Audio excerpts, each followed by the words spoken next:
That's our I'm like intro. this close to getting a cat, getting a cat stroller. I'm so close to I getting a want cat. one so bad because like some days I don't feel like going out on my walks, and I'm like, well, if I could take the cats with me, it would be way more fun. You think so? But then I would like, and then well, yeah, because you'd have the stroller with the little enclosure thing, and then they could just like look around. That's And fair. but then I would like meet other parents on the street with like real babies in their strollers, and I would feel really weird. No, that's totally acceptable. They'd be This like, is "Oh my my child. god, this lady is nuts."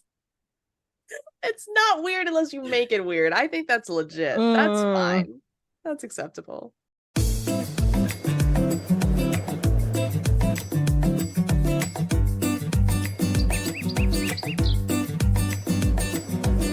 Hello, everyone, and welcome to the show. I'm Blair. And I'm Kirsten, and we are Mediocre content. And it's another week. It's the first episode of June. We're doing so good. It's summertime. Summertime. Except Summertime in Monterey, where it's cold.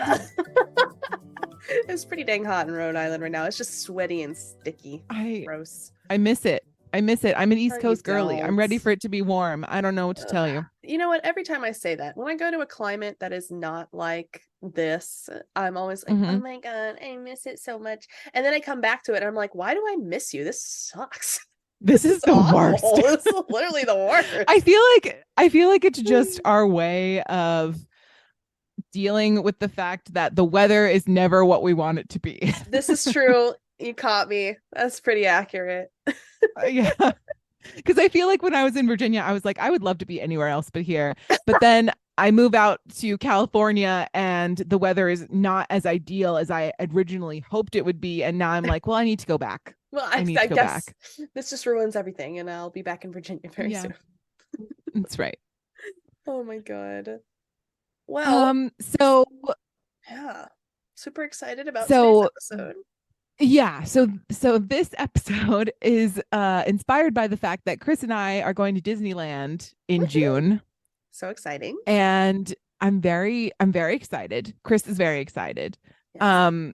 Chris is so excited to the point where like he'll bring it up to me. He'll be like, so about Disneyland in June. I'm a regular amount of excited. I'm not overly excited. A regular amount. If you have to bring it up and state that, chances are it is false. Yeah, exactly. He's like, don't worry. I'm a regular amount of excited. Don't worry. It's fully worried as soon as you said that. I'm reasonably excited for this adventure. And I'm like, okay. It's fine. You can be more excited if you really want to. And he's like, yeah, but then I'll get like kind of overwhelming and I really don't want to be that. Oh, and I'm like, cute. It's gonna be okay. It's gonna be okay. You should be excited. It's fun, I'm sure. I know. I've never been, I know. So I don't know. Right. Yeah. I've never been to Disneyland either. I've only done the Florida one. So this will be a fun, new, exciting thing for both of us. Yeah. And yeah, so Chris is very excited. I'm very excited. I am secretly trying to figure out if Chris is a Disney adult or not, because he's like he's not. So, and we'll talk about it. I think he kind of is. Like he wants to be, but he just thinks it's like too nerdy to like, it would be too nerdy for him. Blair. But I think he secretly wants to be. My dear, he goes places to play Magic the Gathering, and he's worried about being a Disney adult. We can. I know. I'm aware. Chris, we just outed you on the pod. I am so sorry. I can edit that if you want. Please do not divorce me. Look, there's nothing wrong with Magic. If you see, okay, listener, you can't see it, but the entire wall behind me is just Pokemon crap. Pokemon plushies, Pokemon collectibles, the little construct like I can't, there's nothing that I can say in the entire world that would make you think that I also was not a little bit nerdy in certain ways. Yeah. So I would also like to preface that by saying there's nothing wrong with going to play Magic the Gathering. The question and issue that I have is he's worried about also being a Disney adult with those characteristics intact. Right. And I don't know if he's fully made the commitment, but I think that he has the potential to be. Absolutely. If he wanted to be. Like, that's how excited he is. And he's like he's all about the pin trading. Like, we have a huge collection of pins. Do you not know about pin trading? No, I don't. Oh, okay. So for just a quick, before we get into it, pin trading at Disney World. So everywhere you go, it's at Disney World, Disneyland, Tokyo, Paris, like all of the parks. And everywhere you go, there's an assortment of pins in like the little gift shops. And they have like special edition ones. They have ones that are like mystery packs. They have ones for every character, every like anything you could think of in terms of like a Disney theme or character or, you know, anything. They have a pin for it. Nice. And so like most people will wear them on like a lanyard in the parks. And then you can trade with other people who are at the parks, or you can trade with other cast members, like people who work at the parks. Fancy. And so Chris is really into that. He likes the trading aspect. He also likes the mystery pack ones, which I also enjoy. They're really cute. So yeah, it's kind of it's a cool like little side note thing. That is super cool. That's adorable. Yeah. It's like when I used to take my Pokemon cards to class when I wasn't supposed to and trade with people. Right. Yeah. Yes. Similar. Yeah. Generational.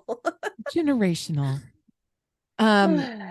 Okay. So anyway, that's how this episode kind of got started. And I just did a deep dive. Basically, I just went overboard. So acceptable. You guys will hear that in a few minutes. I'm going to do a little bit of a disclaimer before we get really going here. So basically, we're not experts on anything. If you have come to the podcast to get any kind of advice, literally any kind of advice, please don't take any advice from us. We are not qualified for any of that.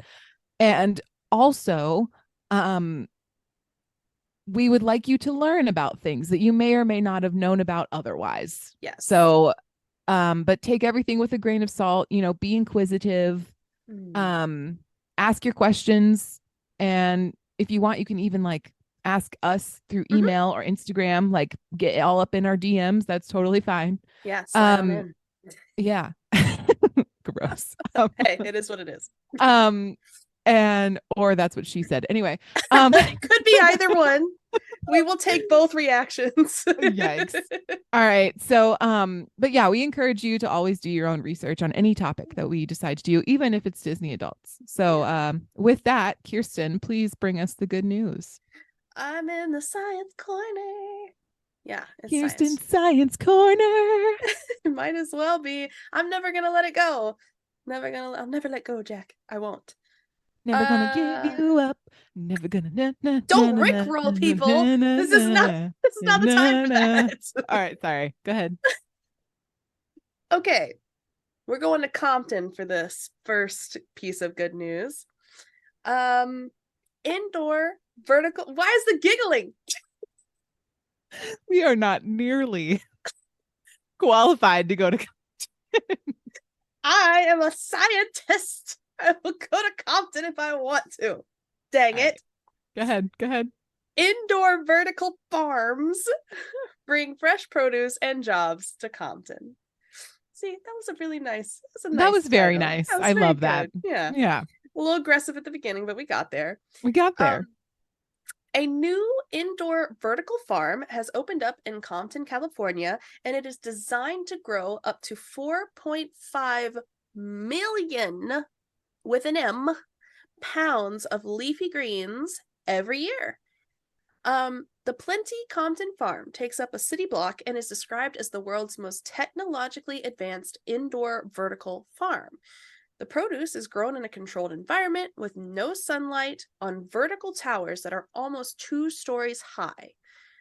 Indoor farming is great. If you don't know, uses less water and land, and is being touted as one way of getting fresh, affordable produce in areas like cities that may not have access to, fresh foods and vegetables and things like that.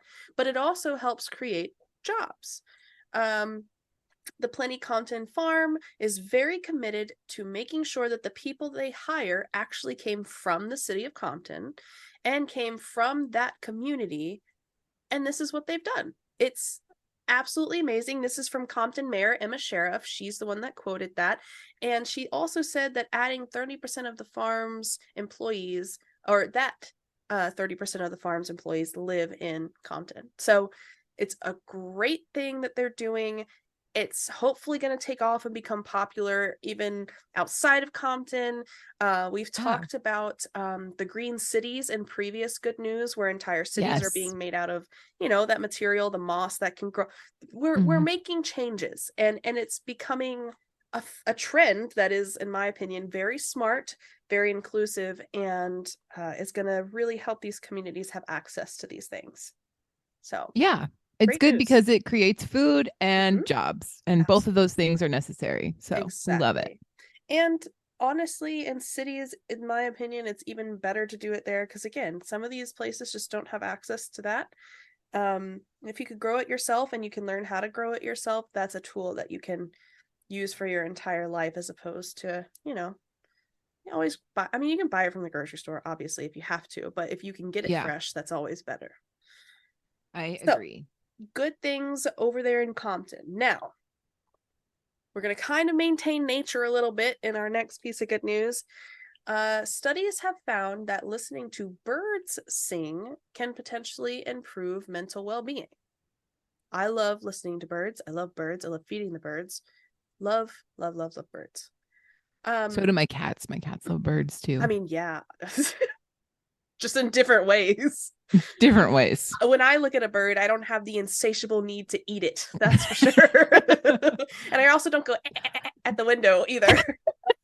Every time I see one, I just make eye contact. I'm like, oh, that's pretty. And I just walk away. Not a cat.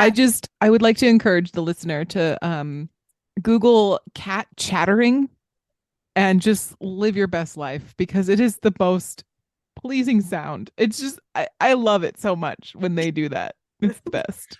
Puma is the best at it in this household. She is. Oh my gosh. There was a pigeon on the roof of our garage, and the cats saw it, and they were like standing at the back door, just like just like having a good old time. And then they looked up at me. They're like, "Mom, let us out." And I'm like, "No, absolutely I'm not doing that. No." Immediate regrets to do that. Oh my God. Okay, well, 2 recent studies have found that seeing or hearing birds, so either one, can be good for mental health, with benefits lasting for hours. The special thing about bird songs is that even if people live in very urban environments and do not have a lot of contact with nature, they link the songs of birds to vital and intact natural environments. And this was a quote from Emil Stobe, an environmental neuroscience graduate student at the Max Planck Institute for Human Development. She's also I know, right? She's also an author of one of the studies, told the Washington Post. So she's the one kind of heading one of these studies of the 2 for the birdsong activity in your brain. The easiest thing to do is just try to be aware when out of the house, Stobe said. And she also added, with this little step, you can be one step closer to getting those beneficial effects or enhancing the time that you spend outdoors. So I don't know. It's 2 recent studies. I'm sure they've got the maths and the percentages and like what they specifically looked at. It didn't list it in the article because that's a lot of information for just like a one-off informational kind of, this is great. But as always, we have the links to everything. So I would highly suggest maybe looking into the studies and seeing what specifically they were looking at, or, what details they were looking for while they were conducting the study. But either way, I do love listening and watching to birds. So totally understand how that could be a very soothing experience. Indeed. Any nature experience, I feel like, is a soothing experience. I mean, obviously, if an animal's attacking you, that's a little different. But like Any like So casual funny. walk out in nature is always a good idea. Yeah, my walk was really good, but then I got attacked by that bear, and I have to tell you, that Right. is the most serene I've ever been. The most serene. Saw my Uh, life flash before my eyes, and it was just magnificent. Nature is such a wonder to behold.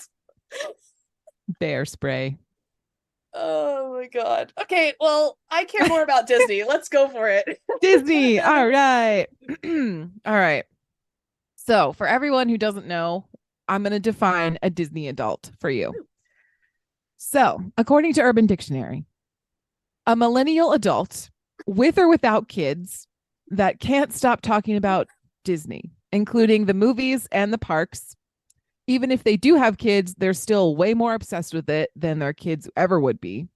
Nice. And they probably engage in casual Disney bounding, which I'll define in just a minute, and visit the theme parks at least once a year. They are obsessed with everything Disney and probably have a Mickey Mouse bumper sticker and or tattoo. Wow. There's a lot of assumptions being made in that definition. Yes. First of all, Um, that I would have enough money to go to Disney at least Right. once a year. right. So we'll talk about that. Right. I also found out through using Urban Dictionary that Urban Dictionary, the definitions are not inputted by like the official Urban Dictionary people. They're just Oh, yeah. uploaded by like regular people. And I was Yeah. like, that's why this is so offensive. Right. Okay, Yeah. No, got it's it. like Wikipedia, but Yeah, troll version. I got that. And Yeah. for some reason, my brain did not like understand that. I don't know. Maybe That's I'm just great. slow. I don't know what's going on. But in addition to that, Mm. it also says that Disney adults are one of the most terrifyingly intense people you will ever encounter. And I'm like, God, that's so dramatic. I feel like that's very dramatic. I People just can't stand other people being happy and joyous I about know. something they love, and I hate I it. know. So the question is, do you know anyone who fits this description? My mom, That's actually. lovely. We love mom. Chicken mom. Shout out Yes. chicken mom. Shout out chicken mom. Yeah, no, they've been quite a few times, and they always have a great time. Mhm. One of the gifts I get her for almost every holiday, vacation, birthday, whatever, is almost exclusively something from Loungefly, like a wallet Yeah. or Yeah. Disney. I think I got her like a Disney like necklace or something. Like, she gets stuff Yeah. regularly for the, Mhm. and she freaking loves it, and that's Yeah. so exciting, Loungefly is a whole nother thing. And I like Mm-hmm. didn't have a chance to go into that. Mm-hmm. But Mm-hmm. all of their backpacks are like super cute. And I like kind of want to Yeah. get one when we go to Disneyland because they're You so should. cute. But You I would like should. literally never wear it anywhere else. Like So that's the problem. that's my thing. Like, I mean, she's a mom, so she's got Right. tons of stuff that she carries around. So Yeah. like a regular purse just doesn't fit the equation anymore. Yeah. But like, I hardly carry a purse. I barely carry my wallet. Same. You Yeah, I know? know. I have like I have like a Yes. man wallet Yes. basically, and that I just put in my back pocket and that's Yep. it. If we have pockets. Well, yeah. But like most of my stuff has pockets, even the dresses Yeah. have pockets, you know. Yeah. Yeah. I mean, these days I usually just have my phone and I just put my ID in Tyler's wallet. Oh yeah, that's good. That's how low-key You I've gotta been recently. capitalize on the You big do. pockets of your male counterparts. Hey, put this in your pocket. I literally give him all of my keys. All of Yeah. Yeah. his 4 pockets are bursting. Yeah. Anyway, yes, my mom. Do you know someone like this? I I'm mean, so the sorry. only one that I know of is Chris. Like Yeah. he's the only person in my life who like loves Disney in that even close to that way. Yeah. And then like I just see the online content about it. Yes. Yes. There's some So people that are anyway, committed. That's for I sure. know. And like you think about like the amount of money that they spend, which is, I mean, Right. good for them for like having Right. that. But like, Yeah. wow. It's intense. It's Mhm. intense. So I'll go ahead and define Disney bounding Yes, for everyone please. so that we have that because you'll need to know that for this next portion. But so Disney bounding is the act of incorporating articles of clothing and or colors from a popular Disney character. For example, wearing an orange shirt and yellow vest to represent Goofy because that's what he wears. Mm-hmm. Commonly done by Disney adults. This is what the definition says, also known as weirdos. Example from Urban Dictionary. What? Hey, Joe, I'm going Disney bounding at the Magic Kingdom at Disney Park. You want to tag along? And the person says, no, Jim. What the F is wrong with you?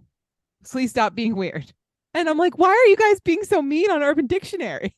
Okay. Also, the name of this individual. Oh, yeah. Ridiculous. So this is how I figured out that the posters were not like regular that people. It's name, like it's posted by Big PP Man 123. that is so childish, and you're calling know. them childish. I know. I know. Are you like a 5-year-old? Like, okay, first of all, I have strong feelings. I don't know if you want to get into this right now, but I really am offended by that because that is so stupid. You want to know why it's stupid?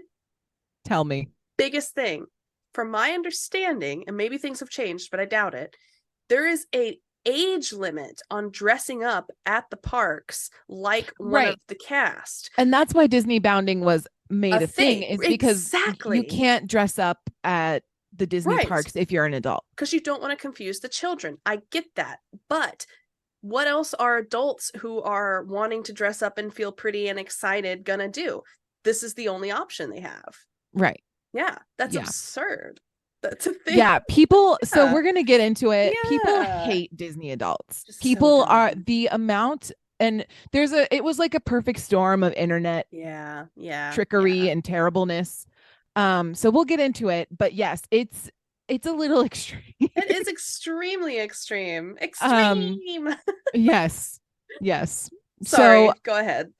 Yeah, no, it's okay. I appreciate your level of outrage. I think I'm right there with you. Okay, honestly, good. I love like the Disney bounding outfits that people come up with are super fun and creative. And if that's what you want to do, then you do it. I personally, when I go to a theme park, I like to be comfortable. Me too. And like I like to, put in a small amount of effort just to be comfortable throughout the day. Right.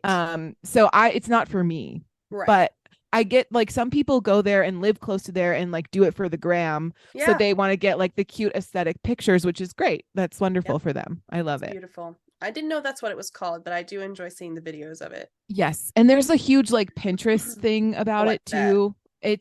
It's a whole thing. I remember like when I first started Pinterest, Disney bounding was just also getting started. Yeah. And they would put like the outfit grids together with like your Disney bounding ideas and like the whole thing. You should look it up. It's so pretty cool. New obsession.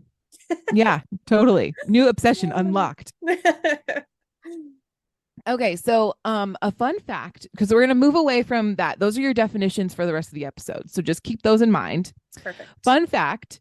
The first person who purchased a Disney ticket and go through the gates at Disneyland on July 17th, 1955 was a 22-year-old college student named David McPherson. I like to think of him as the original Disney adult. And yeah. That name sounds so familiar. I don't know. Okay, keep going. I'm going to look up that name. That name sounds weirdly familiar for some reason. Go ahead. David is proof that Disney adults aren't anything new, but in recent years, the term has been spun with a more negative connotation. Okay. So, and there's a huge argument just in general, which I haven't really researched or gotten into here, but like Disney is made, like Disneyland and Disney World are designed for adults, not for the kids. It's for kids because of the fun nature of the characters and the colors and like all that, but like there's a huge adult element to it. Like they want adults to come to the parks. There's freaking drinking around the park that people do on TikTok. Like it's children can't do that. And the restaurants are Michelin star, some of them are really good quality, food, and which children don't care about. Right. They just want their chicken nuggets and their Mickey ice cream. Exactly. Like, so there's a lot of like adult elements incorporated into the Disney parks that make a good argument for adults loving Disney, Exactly. Okay. So the history of Disney adults. The phenomenon of adults enjoying the theme parks has existed for decades. Since it opened. As early as the 1990s, coverage of the Disney Fairy Tale Weddings program prompted plenty of sarcastic headlines about why grown people would want to get married in the vicinity of a cartoon mouse. But the term itself is somewhat a new construct. My rage is mounting. I know. Get it together, Kirsten. I'm It's gonna be fine. Oh, It'll be fine. Okay. It's the boomers. It's the boomers, honestly. Yeah. It's the boomers. Don't worry about it. It's gonna be fine. What's that thing that's like the lady's just like, I'm finding it? Or something like that. That's me right now. Okay. Channel some good vibes. Okay. It's gonna get better. It's only gonna get better from here. Okay. This is the worst. So Tumblr of obviously that throws me back. Is the very beginning of the Disney adult culture as we know today. All right. So the fandom found itself on Tumblr, as many fandoms do. We are part of, the One Direction fandom was a huge Tumblr thing. Oh my God. The fan fictions. Exactly. Anyway. So anyway, so Tumblr was the beginning. There is a blog that documents Disney bounding that went viral. Wow. And Disney bounding is the first adult-driven Disney trend to capture the attention of the mainstream, because adults wearing Disney costumes at the park, like we said, is strictly forbidden. It just sucks, but I get it. I mean, yeah, I totally get it. I think it's a good rule, actually, if you're, because they're preserving the magic, all that right. stuff. No, yeah, I get it. Yeah. Tumblr also originated the sparkly, ultra-feminine aesthetic currently associated with the Disney adult. So when you think of a Disney adult, you think of the influencer who's like always super peppy, always at the parks, wearing pink and like the glitter ears and, the whole nine, right? That's like typically what people think of. Most Disney adults are millennials. We can relate. Because we were all on Tumblr. Yes, exactly. As a result of the origins being on Tumblr, right? So it captured like the millennial group early on. Right. More specifically, childless millennials. Hey. This became specifically apparent in 2019 following a mom's irate Facebook post accusing a non-parent visitor of depriving her child of a Mickey pretzel, prompting and a trolling New York Post headline, "Sorry, childless millennials, going to Disney World is weird." Rage! I know. And then part of this is a function of timing, because as millennials came of age during the Tumblr era, were the first generation to embrace online fandom, like online fandom in general started with us on Tumblr. But it also intersects with a very specific mid-2010s era criticism of millennials as entitled and fiscally irresponsible. So it's very much the same era of like, well, if you spend $5 on avocado toast, you're never going to be able to buy a house. Or if you get Starbucks every day, you're never going to be able to retire. Like all that stuff. And I'm like, Linda, I can't buy a house now. I can't buy a house now. So this is what stresses me out, because I can't say Linda or Karen because that's my grandma and my mom. However, I'm sorry, Linda. No, it's fine. Sorry, grandma.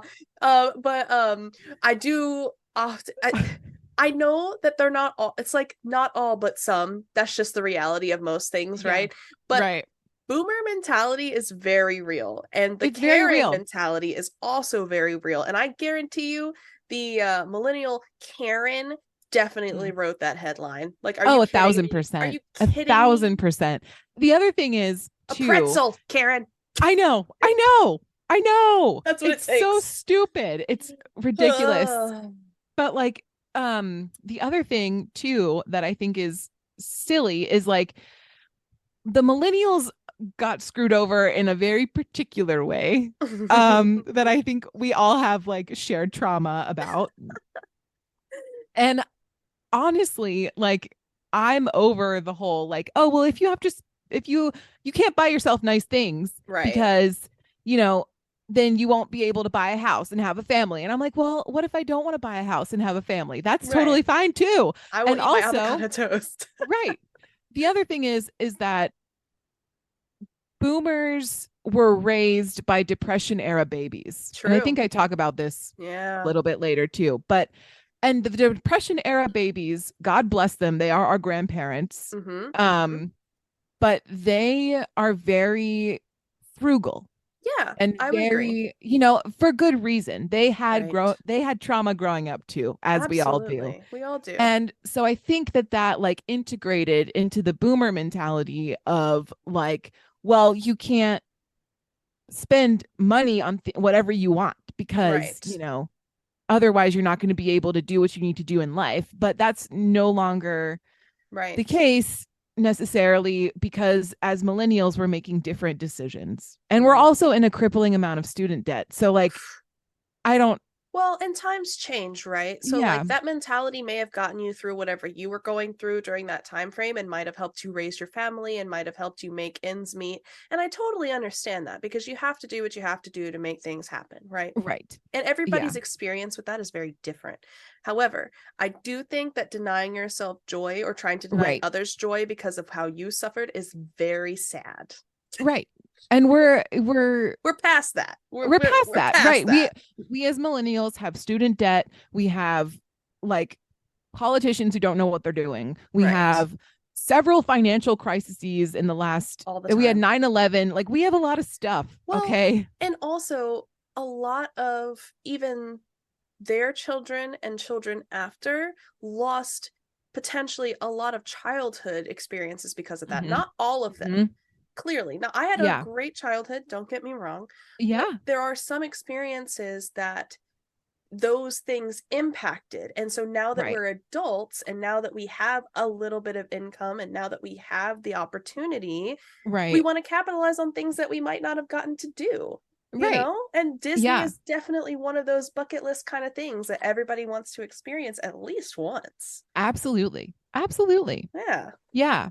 And like, if you can relate to the, I saw this meme and Yeah. it made me chuckle because like, it was like one of those husband and wife memes where the wife is like, comes from a family where you only get water and you don't get an appetizer or dessert, but then Mm-hmm. the husband is from a family who like goes out to eat all the time and always gets a appetizer and dessert and a Yeah. soda, and Yeah. they marry each other. It's like one of those things. Yeah. It And really is. so if you can relate to the person who doesn't get a soda and no appetizer and dessert, maybe in your adult life you want to get an appetizer and dessert.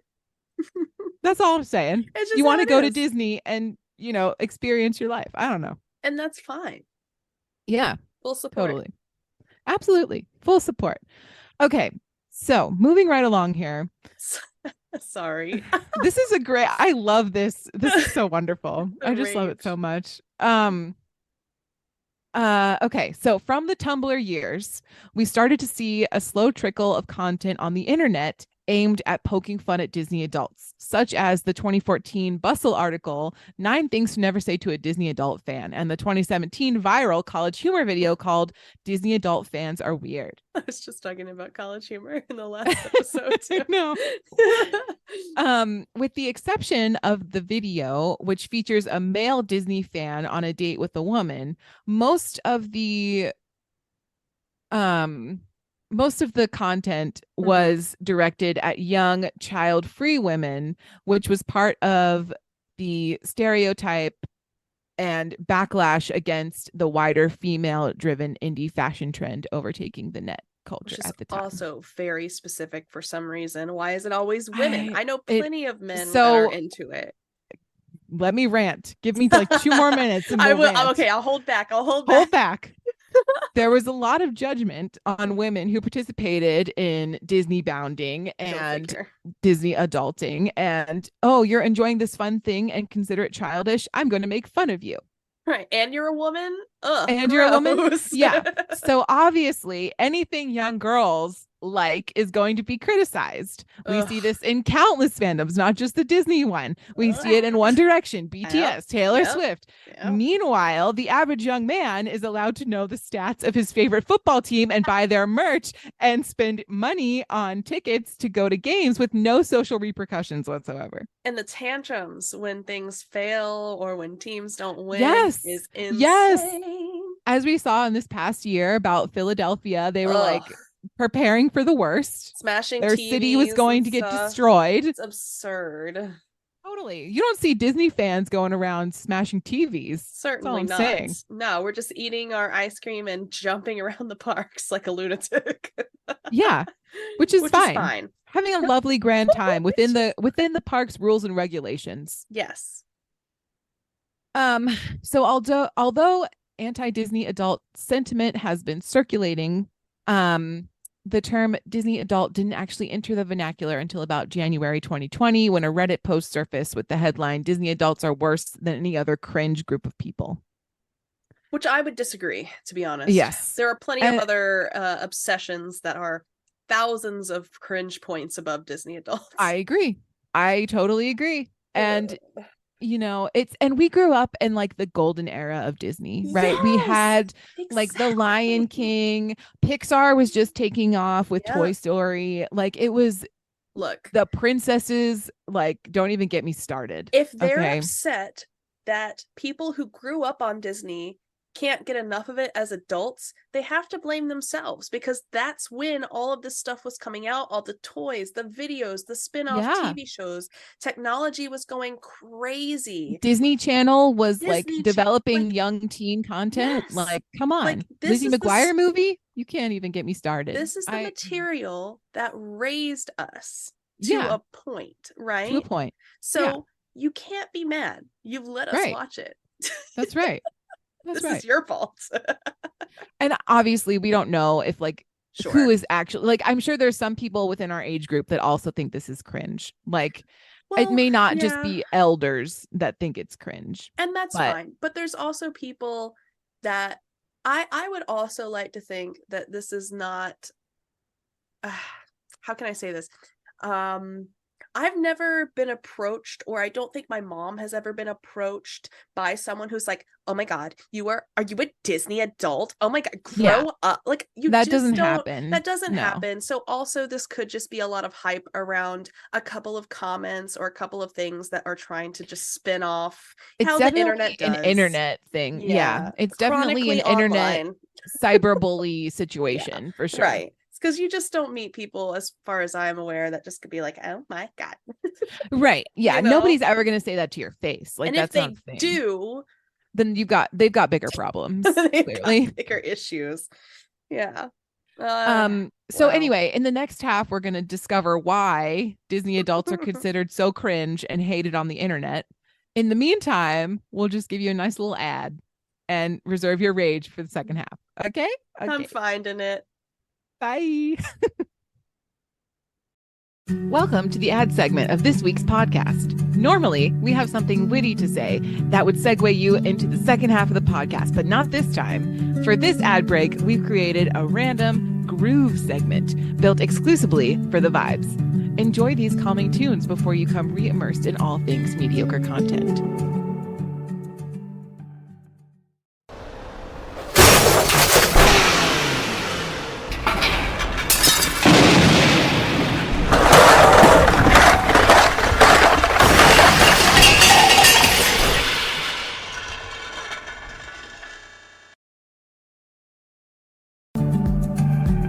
Wasn't that nice? Always good to set the mind at ease, if only for a few seconds. We hope you enjoyed this calm transition to the next half of the podcast. See you on the other side.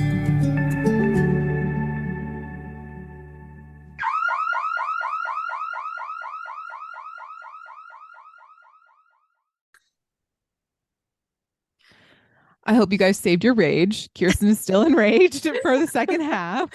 My chest is pounding. It's okay. This is good. It's good conversation. It is. It's good. Okay. So why are Disney adults considered cringe and universally hated on the internet, apparently?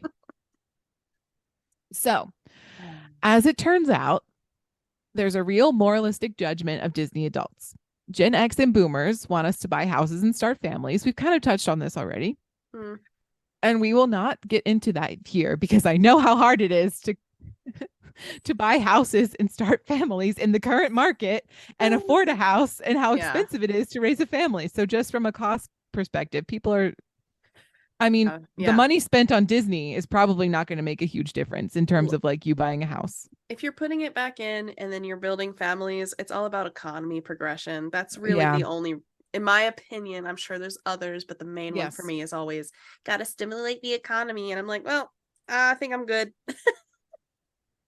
The economy be stimulated. I don't know what to Yeah, tell you. the economy isn't stimulating me anyway. That's for sure. Yeah. So we've already kind of touched on this a little bit. But some of us growing up were told no to like cute merch and like park food because our Mhm. parents A could not afford it, or B because they like just didn't feel like it was necessary for the experience, you know? Right.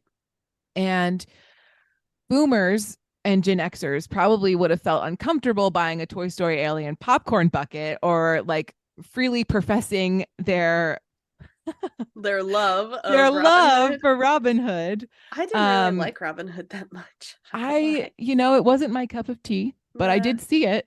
Yeah. Same with Fox and the Hound, I feel That one like. makes me cry every I single know. time. Oh my It's God. depressing. Oh God. Um, Now I'm sad and mad. I know. But millennials just feel more freedom to Yeah. follow their own obsessions than our previous generations. Hmm. And I think too that comes from like a community on the internet. You know, if you Hmm. find other people that like what you like, Yeah, your like of that thing is probably just going to get more intense, exactly. aka fandoms. It So, happens. so of course, harboring niche pop culture obsessions is not specific to millennials or Disney fans, but there's something about loving Disney specifically that rubs people the wrong way, and even other fandoms the wrong way. So there's two different kinds of fandoms. There's prescriptive fandoms, which are people who are obsessed about learning everything they possibly can about the canon of their obsession. So Star Wars fans would be a really good example of this, and consequently are also now in the Disney universe. So Well, and can there's we lots have of lore. crossover? We don't know. Yeah, Yeah. yeah. But like base or like Trekkies are also a good one of Hmm. this. Lord of the Rings fans as well. Yeah. Um, so people who are obsessed with the canon, Hmm. basically. Transformative fans are less focused on facts and details and more focused on feelings and self-expression. Mm, So people who focus on writing fan fiction or drawing fan art, I think, nice. you know, fangirls are very much about feelings, and it's definitely more associated with women when it comes to feelings, right? Sure. So Disney Yeah. adults fall into the transformative category Yeah. because as a result, and as a result, this led to most people to conceive of Disney adults as female because of the feelings and to bring their accompanying Right. stereotypes Because along with it. men don't have Yeah. feelings. Right. Even though the Disney adults are, the fandom in general is like split 50 So 50 vast. female and Yes. male. Exactly. Um, Jeez. so yeah. Oh, Um, I know. I know. Because men don't have feelings. right. Men What are don't you have gonna do? feelings. Right. Anyway, so we're gonna pivot. So if you want to be in Disney fandom, or if you're wondering what qualifies as a Disney adult, here are some things that you might find interesting. So, um, many would argue that some people are bigger Disney fans than others, right? In a fandom, you always have a spectrum. You always have Mhm. people who are like diehard obsessed, like, uh, you know, people who just will spend any amount of money and do anything just to be like Mhm. the most obsessed with this Right. particular thing, right? And then Yeah. there's people who, you know, do the bare minimum, like engage in the fandom, It's but like casual. don't Yeah. really, you know, it's not their whole life, right? Right. They don't have rooms in their house dedicated to this thing, right? Right. So, you can be a Disney adult if you occasionally watch Disney Plus or something like that, or if you are visiting the park every day after work. The spectrum is very wide. Wide. The level of yeah, so the level of obsession varies. So basically, if you want to be a Disney adult, you can be a Disney adult. Yeah. Just There's embrace it. no yeah. And if you don't want to be a Disney adult, you don't have to be a Disney adult. But Yeah. like, Yeah. you know, Or if you go ahead. here's my thing. I know that everybody's going to use Disney adult and try and take it and be like, no, like I'm a Disney, like embrace it. I am a Disney adult. I'm just an adult, I'm Mhm. just an adult who has joys and a range of enjoyments and a range of things that I enjoy doing. And if And one of those hobbies. and hobbies, and like, you can't tell me that the average person doesn't have a set of dislikes and likes, right? Correct. Yeah. So for me, at least, the extremism drives me crazy. I don't need a label to like something. There. Yeah. Thank you, So, Kirsten. yeah, that's my 2 cents. You don't have I to like be a it. Disney adult. You can just be an Yeah. adult who enjoys Disney and other things. Correct. Correct. Yeah, and I think a lot of the like Disney influencers also take that approach because they do. don't like go around calling themselves Disney adults, but they just share what they like and what they don't like on Yeah. the internet. Yeah, I agree. So, the other thing is that you don't have to buy a bunch of stuff or visit the parks to qualify as a Disney fan. Mm-mm. You know, so I think sometimes with fandoms too, it can be very there can be some fandom drama, right? Like, oh, well, Yes. you haven't been to the Disney parks, so you don't qualify to be in this particular realm of the fandom and blah, blah, blah. And I think that that's dumb too. I do too, because we did not have the money growing up to do something that aggressive, Yeah. to go to the park. And so I've never been, but I am still a fan of Disney, and I do Right. enjoy Disney movies and things Yeah. like that. Yeah. Absolutely. Yeah. I would say the same, you know, Yeah. like you know, we did go when I was a kid, but like we don't, I mean, it wasn't my whole Your life whole growing life. up, Yeah. It's not you like you know? went every month or something. Right. Like, Exactly. yeah. So yeah, just keep that in mind in going into any fandom that you might Mhm. encounter. I know concert tickets are getting out of control. I mean, we had a brief discussion before this podcast, I think, about like how Taylor Swift Yeah. tickets are like $1,200 for like garbage seats. It's And insane. it's, you know, and that doesn't mean if you can't go to the concert, you aren't a Taylor Swift fan. Right. So it applies the same with this. To anything. Right. So speaking of that, it's also very expensive to be Yes. like to go to the parks and to buy the merch. And, you know, it's like $60 for a shirt at Disney World. Like, you know, it's not Yeah. cheap. Well, And that's an estimate. Obviously, I, you know, $60 t-shirts.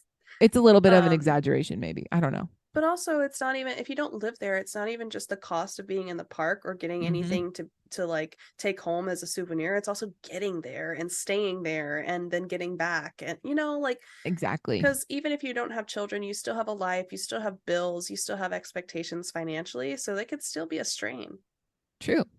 Yeah. Did you see those people during the pandemic that were working from home at Disney World? No. Working in quotations. Working from home at Disney World. Are you in a theme park right now? Yeah. No. Absolutely. So I'm gonna tell this story. So my brother's wife, Nicole, she was teaching, I think it was a younger elementary school, and during the pandemic, and they were doing online teaching, right? So everyone would Zoom, or I don't know what program they use, but Zoom in. Right. And one day, one of her students was like, Miss May, I'm at Disney World or something like that. And he like, they were staying at like the Animal Kingdom one, and he was like showing them the giraffe like outside his window while he was like in school, supposed to be in school. To be a kid in that age, man, like what the heck? Isn't that wild? It's so wild. Literally wild. Yeah. So anyway, this is just a green screen. Right. Exactly. Oh my god. So, anyway, that's super fun. But anyway, so some popular hobbies throughout the fandom include Disney theme parks, streaming Disney Plus, collecting Disney merchandise. We were talking about the Loungefly backpacks earlier. We were talking about pins earlier. All good examples of ways that you can spend your money. Yes. At Disney. It's great stuff. But whether you participate in one of those activities or all of them, you're still paying the Disney Corporation. So just keep that in mind. There's, you know, do your research, I guess, is a good way to say that. If you want to support Disney, do your research. Yeah. There are hacks to buying merch from like Home Goods or TJ Maxx because sometimes they have True. like cheap Disney themed cups or mugs or whatever. So Yeah. always look out for that if you're, trying to be part of the fandom. I mean, And all this stuff then, here is on clearance almost 100% of the time. yeah, So if you yeah, want it, it's out there. it is. It's out there. Um, yeah, or you could steal someone's Disney Plus password. LOL, just kidding. Are we? Most, I don't know, maybe. I'm not saying anything. Mm, Anyway, um, also if you're trying to be part of this fandom, then you should probably be prepared if you're going to post anything on social media to yeah. receive some negative comments. So just be aware of that. I don't know if it's as bad anymore because the height of this Disney adult hatred was mostly in 2020, Yeah. especially because a lot of the people who love Disney were on lockdown and like the parks were closed and Mhm. everything. So I remember thinking that it was announced that like Disney World was closed Yeah. and I was like, oh my God, this is serious. History. They closed Disney World. History in the making. Exactly. Oh my So, goodness. yeah, so everyone was complaining how they couldn't go to the parks and how they missed it. And then it became this whole like negative Yeah. situation. Um, so just be aware, you know, you Yeah. may get a little bit of hatred, but it's Yeah. it's okay because you have your fandom people and they love you and it's fine. And also, I think like in most things, this is just a little spin off. I think a lot of things, a lot of people that do that, there's the whole like they're probably hurting themselves, or maybe, inside they might be a little jealous, or, You mean you the know, negative people who are yeah, the commenting? Yeah. people that comment that stuff, like they're just not in a good place in their own situation, and they're just lashing out at you for something potentially they want. So just kind of keep that Yeah. in mind. There's no need to Yeah. clap back, just ignore it. It's not worth the time. They've got their own stuff going on. So, you know, as you do. I have some questions for you, Yeah. Go for actually. it. Uh, do you have number one, a favorite Disney princess, and number two, a favorite Disney movie? Yes. So That was a really I long have, pause. well, I have some complication. Let me tell you. Let me tell Okay, here we you. go. Okay, so first and foremost, my favorite Disney princess is The Little Mermaid. Cute. If you know me, you are not shocked by this in No, any way. not at all. Um, yeah, so Ariel is my fave. But I also really enjoyed the Frozen franchise as Ooh, yeah. well because it was so like The Little Mermaid is my original like growing up like that was my princess, right? But Nice. like as I've gotten older and have learned things, I really like Elsa and Anna Nice. because it first of all it's a female led movie which I Mm-hmm. like, and then Mm-hmm. also it's not necessarily about like Anna's storyline is much more about like falling in love with the prince, but like Elsa's thing is like finding out who she's supposed to be in life, and I relate to that more That's now fair. as an older person than I do than I than the other Disney movies, right? Nice. um so yes, and as my favorite Disney movie, this is such a hard question because I I appreciate them more now as like an adult. I Yeah. don't know why. Mm-hmm. And also the new, if we're including Pixar in this, Yeah, sure. I the new Pixar movies Mm-hmm. like oh, the like all the new ones, the ones that are like Inside Out and Yep.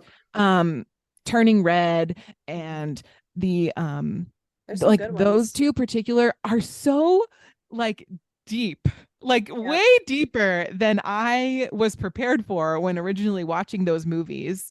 Yep. And I love them so much because of that, Yes. like it's about growing up and like living your life. And I mean, to the kids, I'm sure they're getting some of that, but like as an adult Yeah. watching that, I'm just like, how I feel so seen, but also like called out at the same time. No, you're right. There was one on Netflix that I saw that is not a Disney movie called Over the Moon, and it every time I watch it, I'm instantly in tears. Just Yeah. there's so much to it, and it was so beautifully done. I totally understand what you mean. Yeah. Um, for musical purposes, I really like Frozen 2. Fair. That's like my favorite, I think my favorite songs and musical ones. Nice. But yeah, I mean, Pixar's really hitting it out of the park. I don't know what to tell. They always do a great job, but Yeah, that is awesome. Yeah. I I also kind of have like a older favorite and then a modern, like today age favorite princess. mhm. Like outside of Disney, the Cinderella concept was mine. Like Sure. I grew up watching every Ever After, Sure. like that's I my Ever movie. After was so good. Oh It's my so God. good. I've watched it I thousands of times. Side note, we're after this, after you get done, we're gonna do like favorite Disney like adult teen movie, I guess, or like Disney Channel original movie, Oh maybe. God, I I don't don't know if know. I'm gonna be good at that. Okay. Okay. But like, Either way, yeah. yeah, go ahead. Go ahead. I love the Disney story concept. I love the Cinderella story with Hilary Duff. Like Oh my this God. That movie, I have seen that movie like 100 times. It is so good. The soundtrack is so good. Hilary Duff is so good. passion. I love that. That's what I was gonna say. It's like that's Oh my yeah. favorite movie. It That is my one favorite movie. It's so good. outside of the Cinderella story with her though, Cadet Kelly was another one of my Oh favorites. yes. Slay Queen. I know, right? Oh, It was so dorky and like so unrealistic, but I I really know. liked it. So good. Oh Doesn't my matter. God. Anyway, point is, Cinderella was my OG, of course. She's a classic. She had a lot of stories written outside of her that had nothing to do with Disney. And it's just a concept that I really enjoy outside of just the princess. Mm-hmm. Modern, though, Moana. Her Yes. story and her Mm, experiences and the emotion that I felt when I was watching her go through her journey felt so personal in a mm-hmm. way, and Mm-hmm. I related really hard to it. I'm not going to get into specifics because I don't feel like crying today, but the bottom line Fair. is that's the one that just captures my attention continuously. That and crap, the one with Maribel, the newest one. Oh yeah. Oh Encanto, that's the one. yes. The Those music two, in that one is so good too. so good. Oh, so Those two good. movies get me every single time. So Yep. those I don't know if they're technically princesses. Maribel, it's definitely not. But in terms of like characters, those are Yes. my most modern faves right now. Totally. I Um, Very good. I Very good. can't say enough about them. But my favorite movie, the one that was always on repeat at our house, we had two VHSs because we obsessed so much, was the Wow. Aristocats. Obviously, look at my Ah, life. My yes. three Oh cats. my God. The Aristocats and Yes. Oliver and Company were constantly on Ah, repeat in my house. Aristocats is so underrated in It terms of a is Disney movie. I had a iconic. huge like plush Marie growing up. Like Oh, I loved that movie. It was so good. yeah, that one and Oliver and Company. Those were our two. Those were Nice. the ones. And we had two Aristocats so that we didn't have to rewind it the first time. We could just play the second one. And speaking of cats, Jinx is just taking over back there. Jinx is. So yeah, Ah, that's what I would say. yes. Okay. I like that. Great quality answers. Quality. Amazing. What's what we do here? Quality at Mediocre Content Podcast. I think that's a lovely way to end the episode, though. I think if so you're too. ready. You nailed it. This was a great episode. It filled me with ranging emotions from extreme rage to absolute upset. It was fantastic. Thank you so much. You're welcome. I'm here every week. You guys can send suggestions, questions, or concerns to us if you'd like to. Also, we'd like to know what your favorite Disney movie is or your favorite Disney character. If you'd like to send them to us, you can email them over at mediocrecontentpodcast@gmail.com. You can slide into the DMs over at Mediocre Squawks on Twitter or on Instagram at Mediocre Content Podcast. Don't send anything creepy. We don't want it. Send us your other non-creepy things. Exactly. Otherwise, I guess we'll see them next week, huh? Yes. Yes, we will. Don't forget to rate us 5 stars wherever you listen to podcasts. Please, we'd really appreciate it. Indeed. All right. Well, we'll see you guys next week. Cheers. Cheers.